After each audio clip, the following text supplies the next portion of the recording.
Hello everyone and welcome to the lesson. The subject is known as communication skills. The topic is information technology and communication. Today we are going to study the webinar.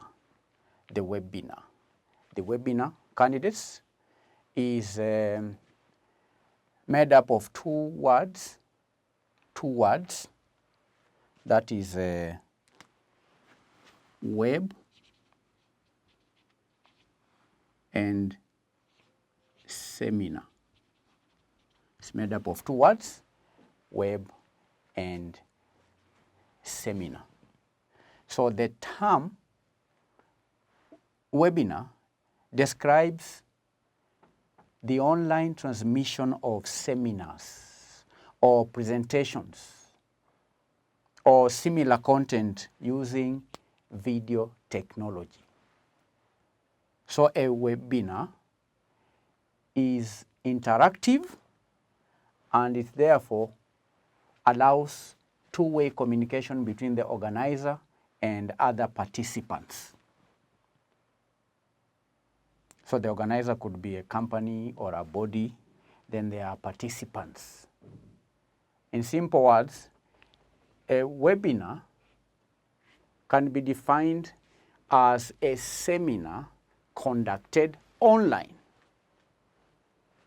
It is a seminar that is conducted online. A webinar is a seminar conducted online. It is a seminar that is conducted online. I said it's a combination of two words, web and seminar. Na. From the word seminar, we have na. So webinar. It's an interactive session. It's an online transmission of seminars. That's simple. It allows one to have a host or to host, it means to host a virtual meeting without the need to have a physical venue, having a virtual meeting. This is in contrast candidate to the webcast, where information is presented on demand and only transmitted in one direction. A webinar is interactive and therefore allows a two-way communication between the organizer and other participants. We can also say, candidates, that webinars usually take place in real time, but recordings are sometimes used. And in both cases, a specific start and end time is given in advance. So the organizer has the possibility to present materials or media content or presentation slides or even on screen and so on, and also to talk to the participants using what we call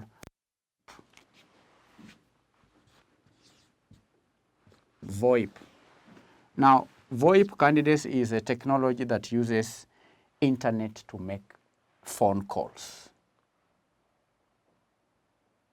What we sometimes call voice over IP. Voice over IP is a technology that uses internet to make a phone call. So the speaker and the participants do not do what? They do not have to be in the same place. All they need is an internet connection and the respective access data. So if the organizer grants a participant speaking rights, then they speak directly to others during the event. And before an online seminar can take place, the speaker must first set up an appointment and inform the desired participants about it. so that the people who are interested can do what? Can register in advance. Register. So candidates, those who intend to join the meeting, they do what? They register. After registering, the provider then sends a confirmation email to all the selected users, which contains further instructions along with the necessary login data and the access link. The access link. And it is also a common practice to send a reminder message just before the web conference starts. Reminder message is sent.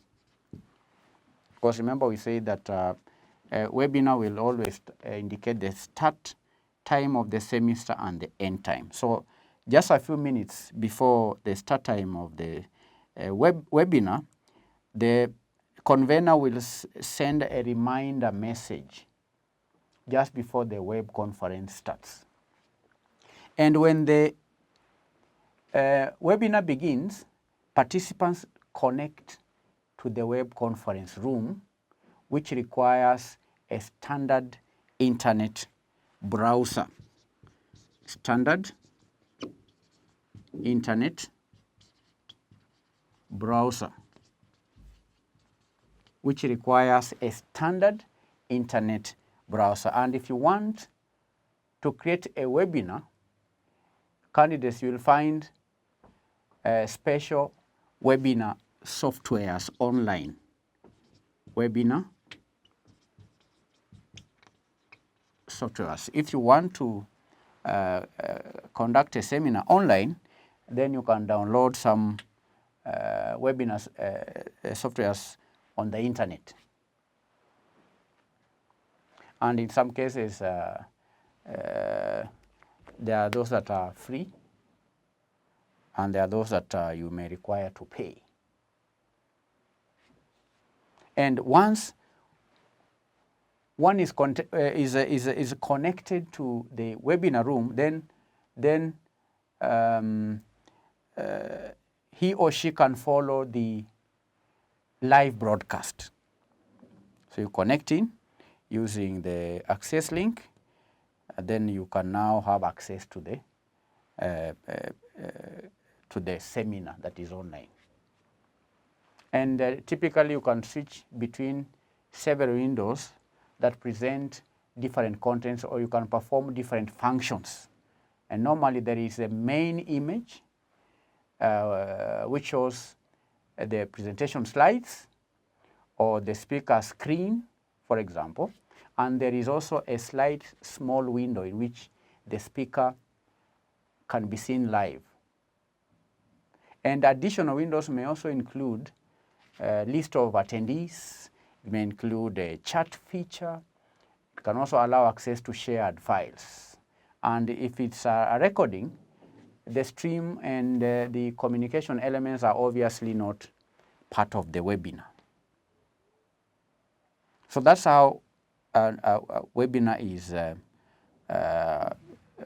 is carried out. And of course, there are some technical requirements for webinar participation. One basic requirement is that you have to be connected via to an all-internet enabled device. You need to have internet. You need to have devices that are connected to internet. You need to have sufficient bandwidth, which may be required due to a large amount of video and image content. So you need gadgets that can be connected to internet. You need internet. You need a large broadband. And if you are using mobile devices such as smartphones or tablets, those can also be supported. Okay, but it's recommended that you have a desktop computer instead of the smartphones and the tablets. And as I've mentioned, candidates, the connection is established via a standard web browser, a standard web browser or a special client software, which is which in such a case has to be identified and provided by the organizer of the event. Standard internet browser. I've just stated some of the technical requirements. Technical.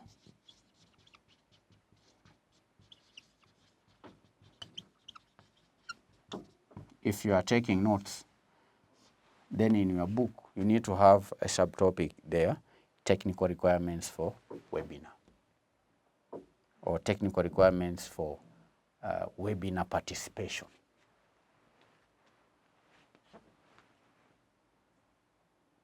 I've said that the gadgets must be internet enabled.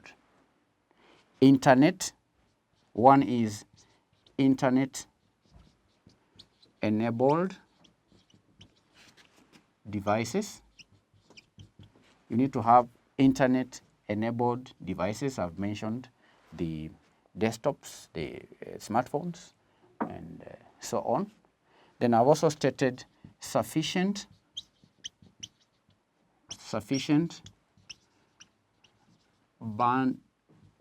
bandwidth. You require sufficient bandwidth. Why? Because of the movement of the videos, right? The large amount of videos and image content will require sufficient bandwidth. There ought to be the standard internet browser,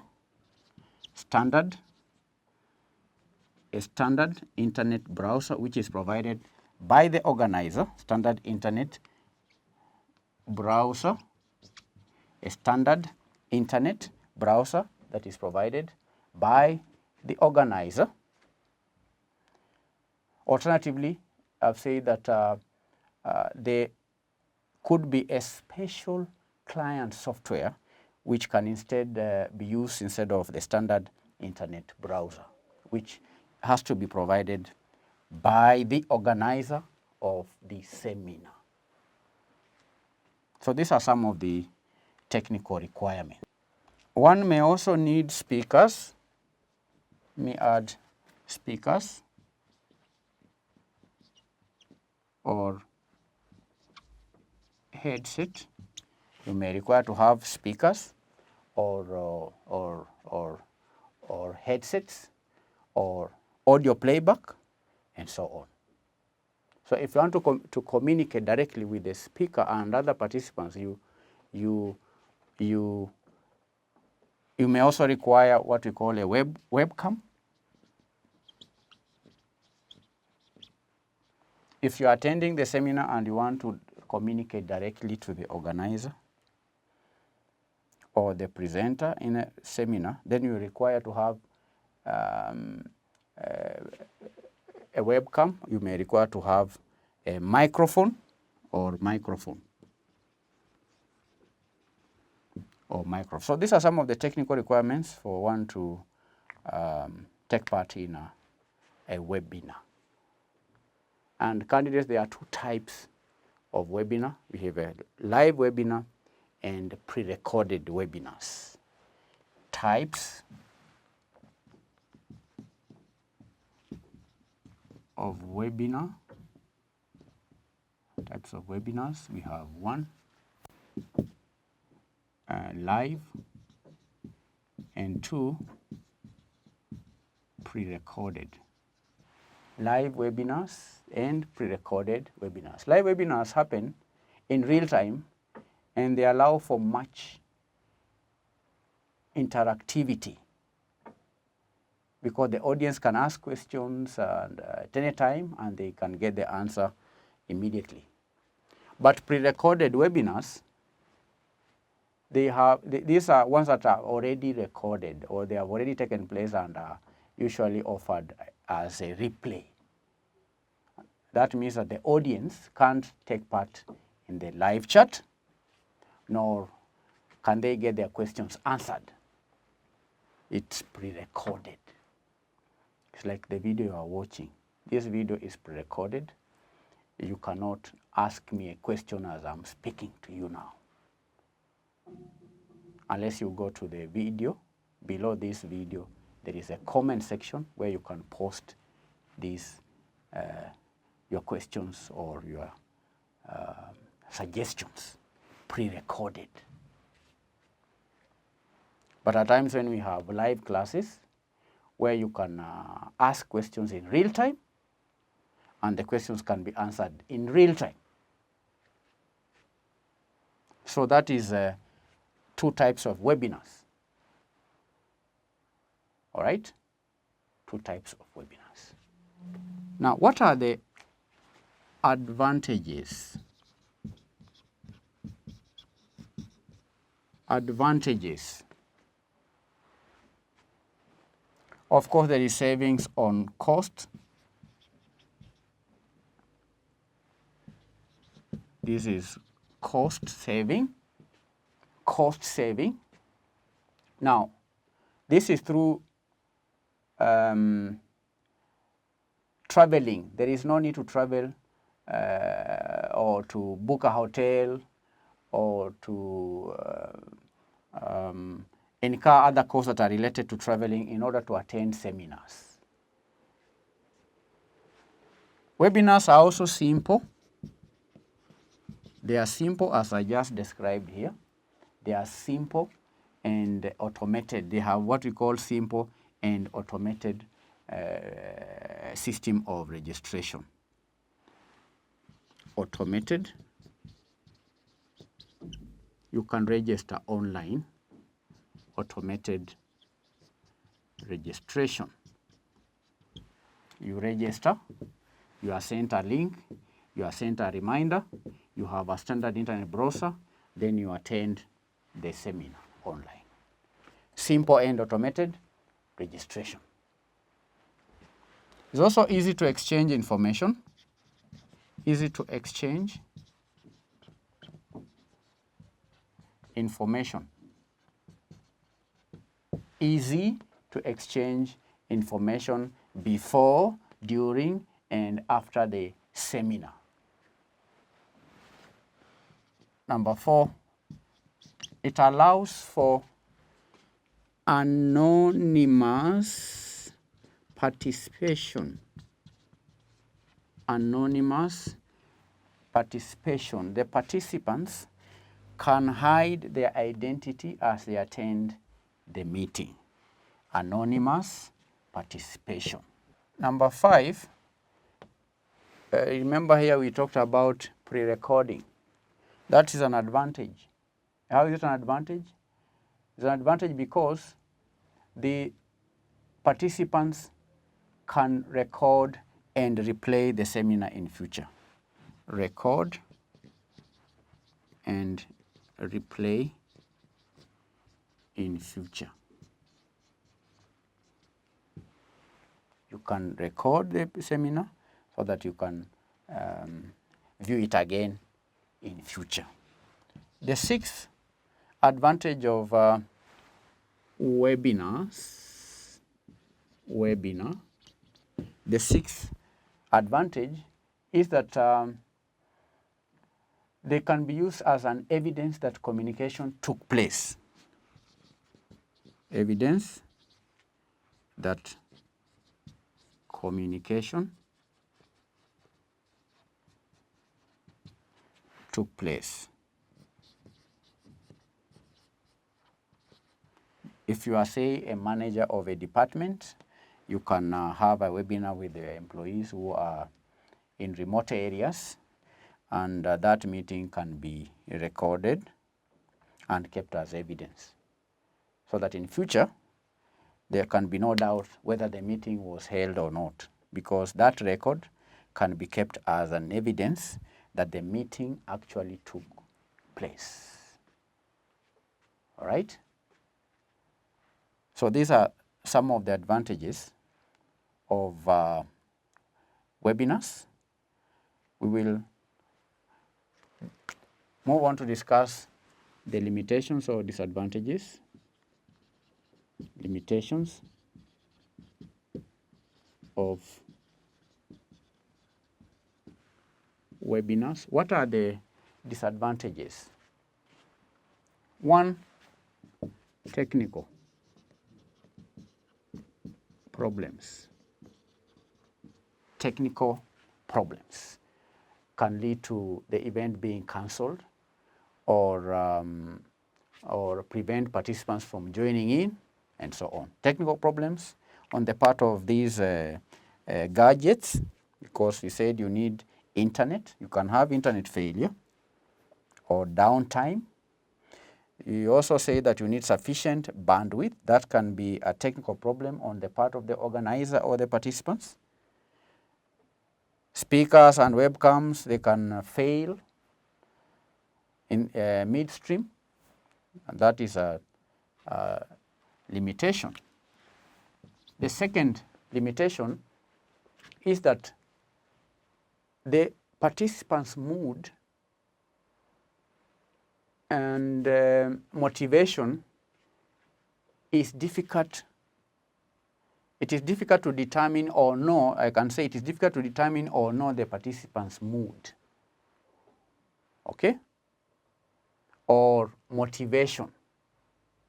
The speaker or the organizer cannot determine or know the participants' mood or motivation. Participants' mood or motivation. Motivation is hard or difficult to determine. This is not like a physical seminar where you can you can read the body language of the participants if you are an organizer. Through webinar, sometimes it's not easy to know the mood or the motivation of the participants. The third limitation of webinars is that the participants could easily be distracted. Participants could easily be distracted. The participants could easily be distracted due to their surroundings or because they know they aren't being watched by the supervisor or the organizer, because these participants are maybe in their homes and all that. So they can get easily distracted by their surroundings. It's a problem. Then the fourth limitation of webinars is that interaction between the speaker and the participants is often reduced due to the minimum that may be set on the number of participants. So there is that reduction, because sometimes webinars have a limit. You may have maybe 20 or 10 or 50. That problem on the limit is a disadvantage of webinars. There is also the disadvantage on time. The time frame is almost always binding, because he said when setting up a webinar, you have to set the time, starting time and the end time. So that time frame is always binding, and sometimes it isn't possible to log in later. Because if you've not logged in a given time, if you are late, then you may not be able to log in after the time has elapsed. Okay? That is a limitation. Time is always binding.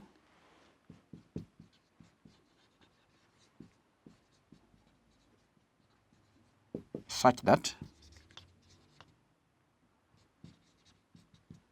one cannot log in later.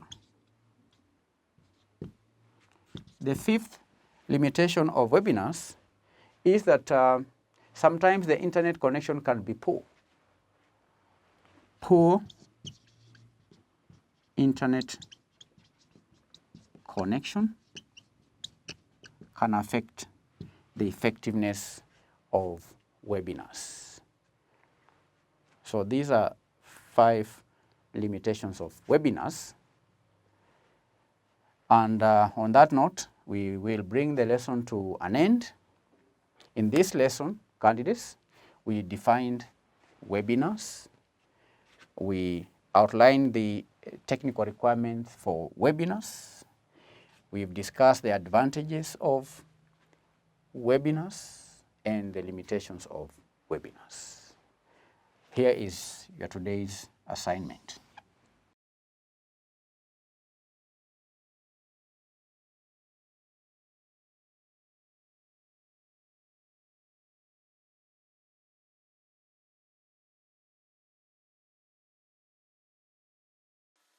Two questions. Number 1, discuss the benefits and limitations of webinars in communication. Number 2, highlight 6 technical requirements needed to set up a webinar. Thank you. God bless you. Bye-bye.